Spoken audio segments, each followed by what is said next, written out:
Testing of Hyundai HGN32 air circuit breakers. The basic settings will be set by the customer. For testing, we use 220-volt AC power supply. First we trip the breaker manually.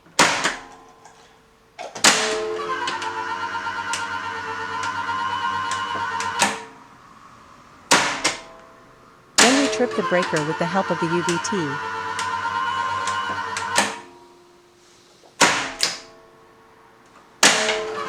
Next we perform a short time delay test and the breaker trips almost instantly.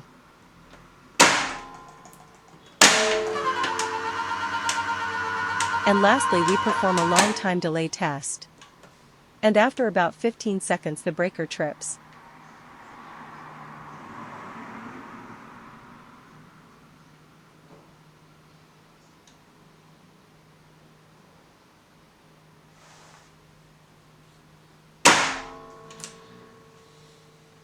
It is now clear that air circuit breakers are working successfully and are ready to be delivered to the client.